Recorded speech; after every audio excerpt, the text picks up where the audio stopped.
میں جوائن کیا ہے عوامی مسلم لیگ کے سربراہ شیخ رشید احمد نے۔ شیخ صاحب بہت بہت شکریہ وقت دینے کے لیے۔ شیخ صاحب 3 دن ہو گئے ہیں، کیا اتنا ایفیکٹو سٹارٹ ہے لانگ مارچ کا جس سے آپ یہ اندازہ لگا سکیں کہ جب یہ لانگ مارچ اسلام آباد پہنچے گا تو اتنا پریشر آپ کریٹ کر سکیں گے حکومت پہ کہ حکومت گڈ ایک دے اور آپ کو ارلی الیکشنز کی تاریخ دے دے؟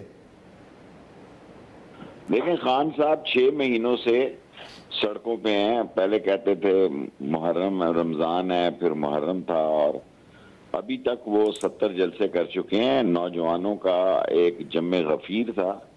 میں نے مادر ملت کی بھی ریلی دیکھی ہیں اور حل کی بھی ریلی دیکھی ہیں، لیکن جو جذبات لاہور میں دیکھے ہیں وہ بالکل مختلف ہیں، اور گراؤنڈ ریالٹی کو لوگ سمجھنے سے انکاری ہیں۔ یہ ساری زندگی یہی بحث رہتی ہے، اتنے ہزار نہیں تھے اور اتنے ہزار تھے۔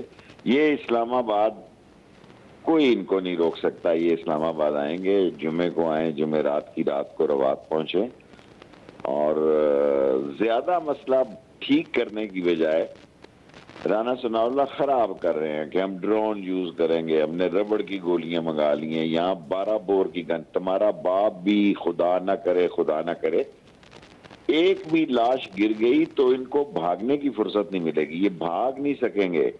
اور مجھے دکھ صرف اس بات کا ہے کہ برے کرتوت ان کے ہیں۔ یہ گندی نالی کی اینٹیں 27 کلومیٹر کے اسلام آباد کے تاج محل پہ سجی ہوئی ہیں یا سجا دی گئی ہیں۔ ان کو اندازہ ہی نہیں ہے کہ ملبہ تو کہیں اور گر رہا ہے جو نہیں گرنا چاہیے۔ الٹیمیٹلی آپ لوگوں کو الیکشن کی ڈیٹ پر بات کرنی چاہیے، اسی میں سب کا فائدہ ہے۔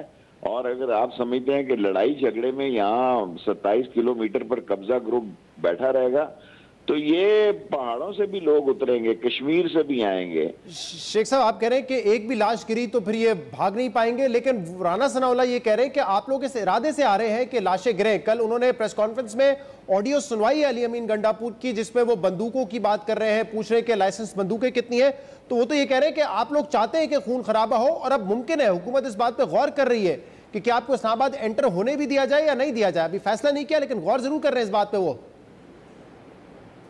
دیکھیں کون چاہے گا جی، لاشیں گریں گی تو پھر سارے گھر جائیں گے، پھر جھاڑو پھر جائے گا، پھر کسی اور کا مقصد تو حل ہوگا، لیکن عوام کا، جمہوریت کا اور تباہ حال معیشت کا حل نہیں ہوگا۔ اور یہ جو ہمارے گرد و نواح کے ممالک کے حالات پیدا ہو رہے ہیں، 10 کوڑی پھوٹیاں، 10 روپے بھی ان کو کہیں سے نہیں ملے۔ IMF کے ہیڈ نے بھی ان کو ٹائم نہیں دیا، ڈالر مل نہیں رہے، لوگوں کا سامان پڑا ہوا ہے پورٹوں پہ، ڈالر ایلسیاں کلیئر نہیں ہو رہی، اور یہ کرنے کیا جا رہے ہیں؟ یہ اپنی سیاسی قبر کھود رہے ہیں۔ 13 سیاسی پارٹیوں نے اپنا سیاسی مردہ خراب کر رہے ہیں، اور عمران خان ایک حقیقت ہے، اور اس حقیقت کا اعتراف کریں اور بیٹھ کے بات کریں اور الیکشن کی تاریخ پہ آئیں۔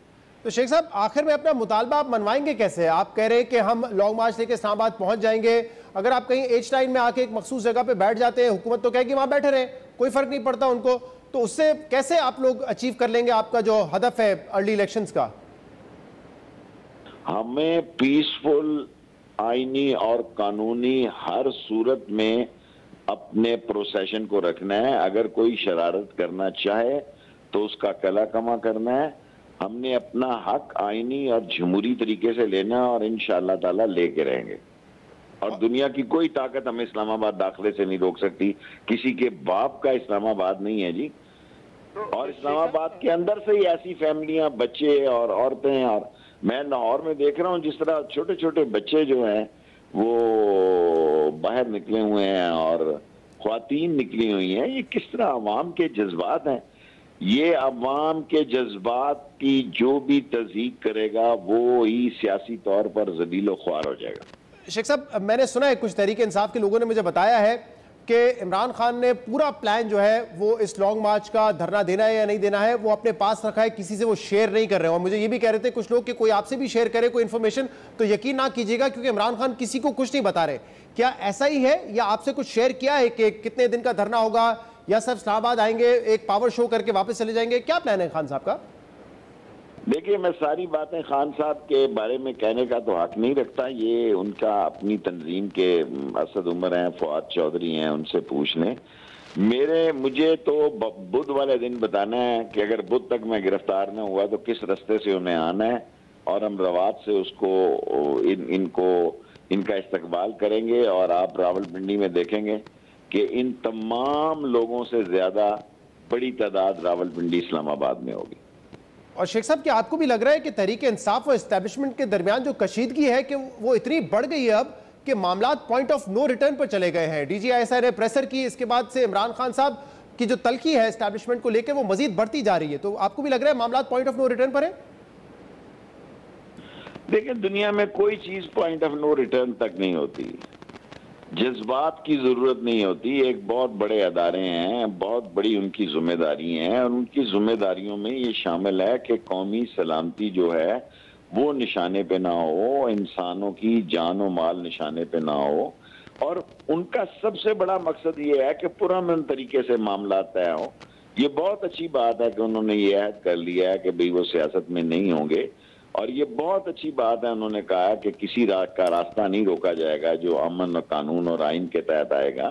دیکھیں نا، اسلام آباد میں اگر اسلام آباد کے اندر سے 20-25 ہزار لوگ نکل آئے، 10,000 لوگ نکل آئے، کیا یہ اس پہ ڈرون سے حملے کر کے یہ خود یہاں قائم رہیں گے؟ جی بالکل نہیں رہیں گے، ان کو ان کے دفتروں سے نکال لیں گے لوگ اور قانون کے حوالے کریں گے۔ لیکن شیخ صاحب، اب اسٹیبلشمنٹ سے آپ لوگوں کے معاملات بہتر ہوں گے کیسے؟ عمران خان خود اس وقت جو ہے وہ بڑی تنقید کر رہے ہیں۔ آپ ہمیشہ کہتے تھے گیٹ نمبر 4 پہ تو میں پہرا دے رہا ہوں، اب تو لگتا ہے آپ گیٹ نمبر 4 سے بہت دور جا چکے ہیں۔ فیصل واوڈا صاحب تھے، وہ بھی جو پریسر کی، اس کے بعد ان کو بھی پارٹی سے نکال دیا گیا ہے، ان کے بھی تعلقات تھے، تو اب کون تعلقات بہتر کرے گا؟ کیسے تعلقات بہتر ہوں گے؟ یہ تو اداروں نے کرنے ہیں اور عمران خان نے کرنے ہیں، دونوں نے کرنے ہیں۔ ابھی تو آگ برابر کی لگی ہوئی ہے۔ بہت بہت شکریہ۔